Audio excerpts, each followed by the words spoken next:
much shit by like fitpro marketers, right? Everything is fluffy and cloudy and lovely.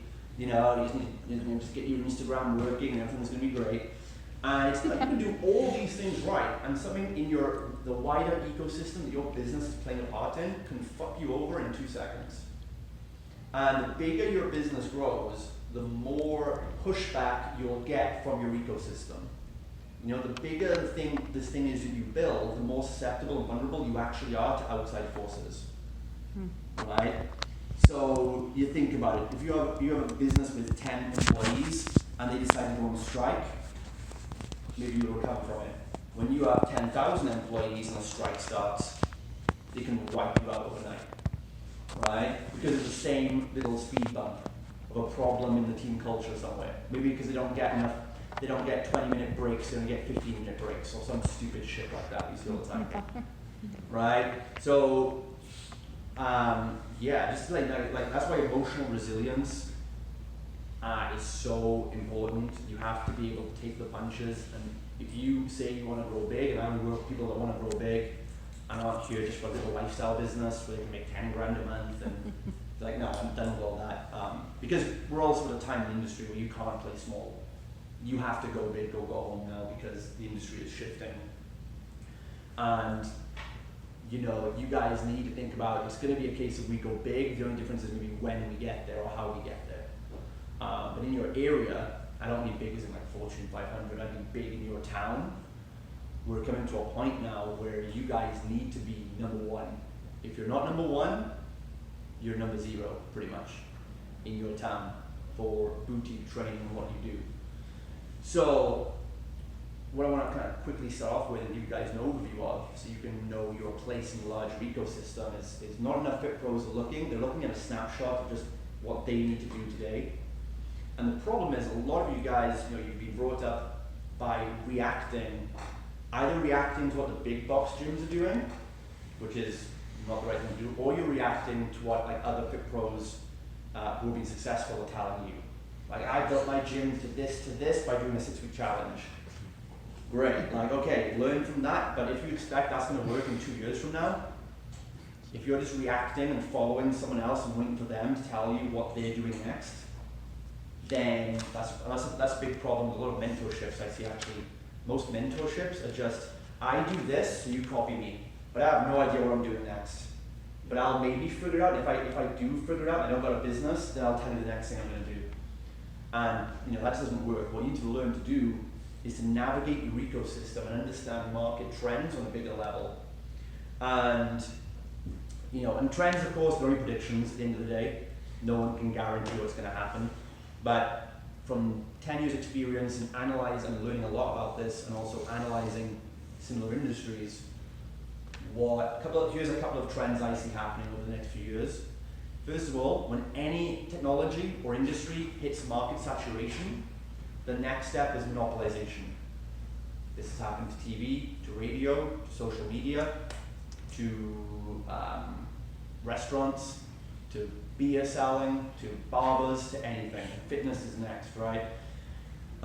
So in the boutique business, which I would call anything with like large or small groups, what we can do, we've hit saturation for the most part. Would you guys agree with that? Like, whatever area, there's a couple of areas in the world that hasn't, but for the most Western audience, we're at saturation. It's no big deal anymore to do it. And something that you guys want to study, which write down, is called the 5 stages of market sophistication. You guys all need to know this in business, and no marketing people will teach it to you. Market what? 5 stages of market sophistication. Sophistication. This is the levels of awareness that an audience will go through during the life cycle of an industry, and it'll tell you what's going to happen next. The first stage of that, like very, very quick overview, the first stage is basically when something is brand new on the market, you'll get clients just by saying it's brand new. Like before there was like haircuts, someone could come and say, hey, I'll cut your hair for you. And everyone's like, holy shit, that's amazing, right? I've never had that done before. And they'll go and pay you, right? So when the first person said, we do like semi-private training, or we do personal training in groups, or boot camps. Holy crap, right? Everyone goes and does it. But now, if you put an advert saying, hey, we run boot camps, do you want to pay us? What happens? Crickets, right? Only because of the ecosystem around you, because then you started doing that, and then other gyms were like, oh hey, we run boot camps too. That looks pretty good, right? And then eventually that stops the market desensitizes that. Stage 2 of sophistication then is when someone offers to do it better, faster, cheaper. So that's like, hey, we'll get you results the fastest, or guaranteed, basically. It's a guarantee, or it's faster, better, quicker somehow. So then everyone starts saying, hey, we'll do boot camp and guarantee results in 30 days or your money back. Now everyone goes to that boot camp provider. But what happens then? Everyone starts copying the 30-day money back guarantee, right? Then you go into stage 3 of market sophistication. Stage 3 is then when you put like a science behind it. You start promoting not on the fact that you do a boot camp, because now like everyone does boot camps, why should I give a crap? You start promoting the science or the method behind your boot camp, and you start saying something like, what Fit Body Boot Camp did extremely well. They capitalized on this. Said, you know what makes us special is that we base our program on like an afterburn method that boosts your metabolism in 30 minutes.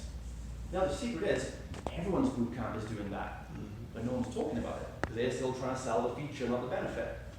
This happened in the early days of the beer industry. I can't remember which, I think it was Coors, or I'm not sure, but back in the turn of the century, all the beer companies were just selling the same, like we have beer in a bottle, and then it got saturated, and then I think it was Coors Beer brought in a marketing director, and this marketing guy came in and said, hey, show me around what you do. If I want to promote you, I need to know about your company.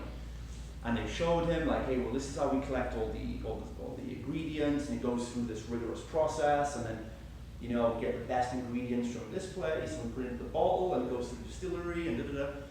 And the guy was like, this is fascinating. Are you telling anyone about this process?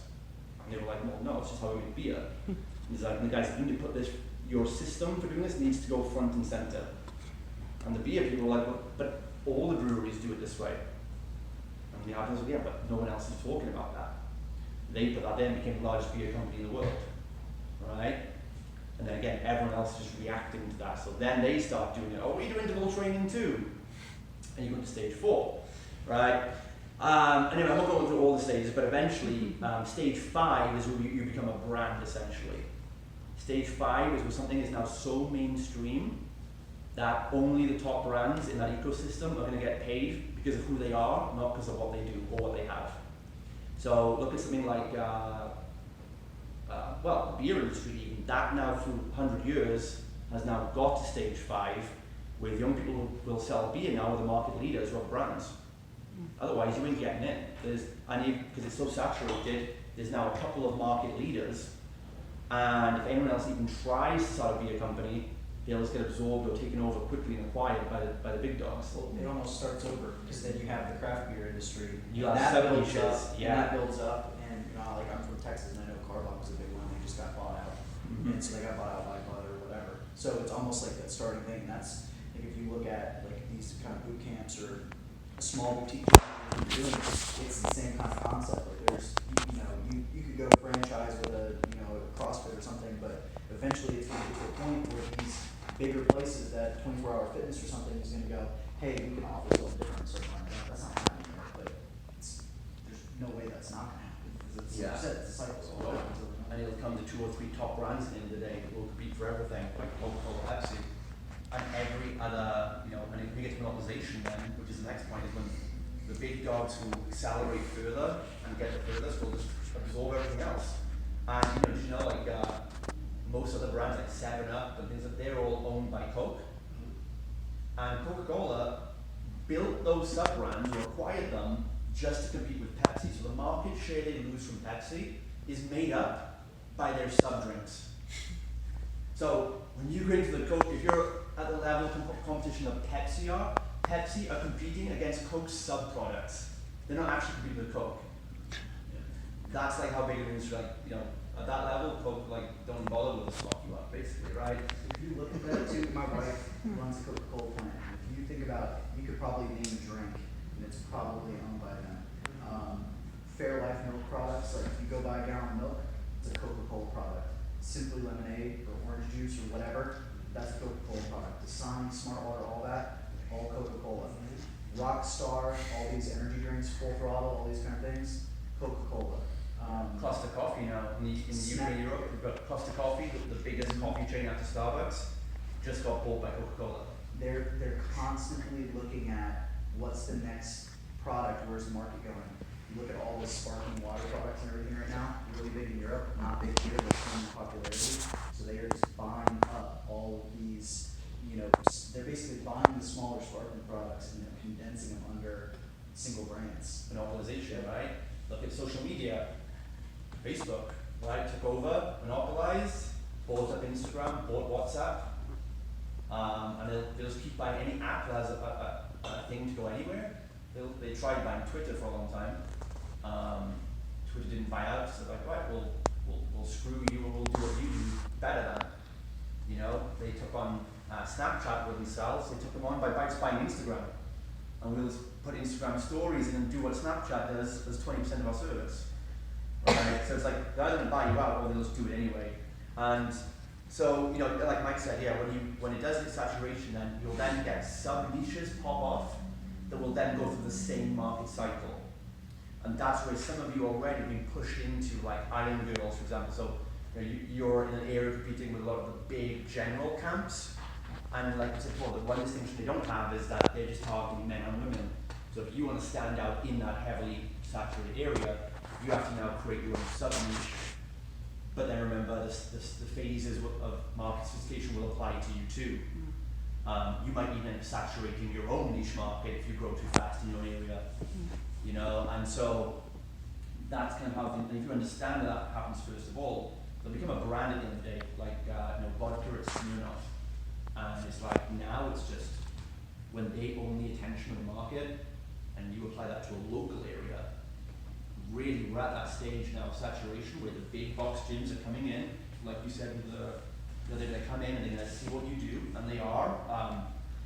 I was reading some industry magazine that I swiped from behind a gym in Miami last time I was there, in a big box gym. I don't know what magazine, it was a big box gym magazine or whatever. And they're interviewing the owner of some big box gym with 300 franchises, like, what's your next step? And they're saying, oh, we want some of that boutique market.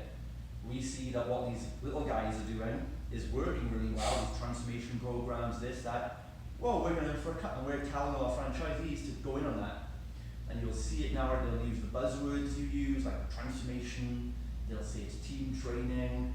They're like, oh look, we've got rigs and battle ropes and sledgehammers too, because you love that stuff, right? And they won't deliver the same product you do, obviously, don't get the results, it's all sizzle, no steak.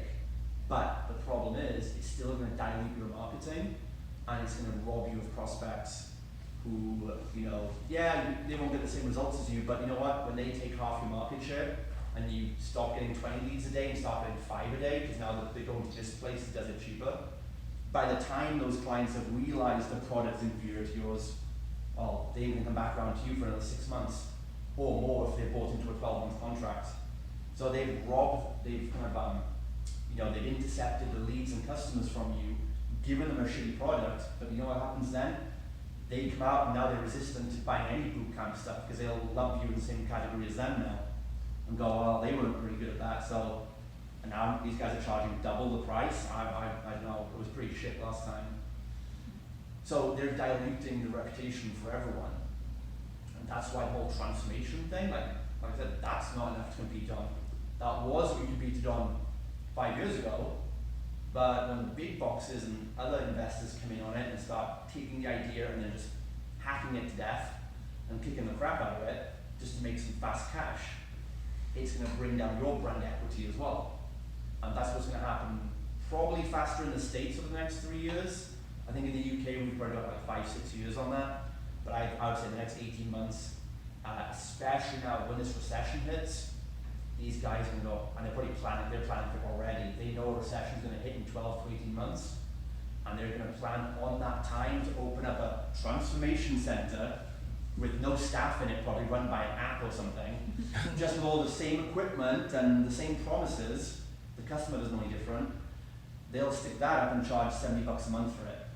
And then recession hits, and all your $200 a month clients now are scared of spending money and go, oh, well, there's a transformation place just over there for $70 with their recession promo. And then boom, 25% of your audience is gone. overnight. So how do we stop that? Well, that's what I talk about today, right? The first step is being aware of it. You know, the second step is to get you and the guys will be saving for at least 6 to 12 months of operating cash in your bank accounts. So profitability has now never been more important than ever before. The truth is 90% of businesses, fitness businesses, don't even post a profit. I haven't posted a profit in 2 to 3 years. So if you're not that means of course that's profit after you've taken your own salary. A lot of fit pros in the early stages get mixed up with profit and their salary. Your profit is not what you take home with you. That's your take home salary or director's salary or a profit dividend. And if you're dividending 100% of your profits to yourself, your business is starving and it's vulnerable. The amount of profit you have in the company, pre-tax, post-tax, profit cash in the business is the amount of wealth and longevity your business has, right? Because again, most fit pros are operating month by month. One bad month can actually knock you out. It can knock you out of business.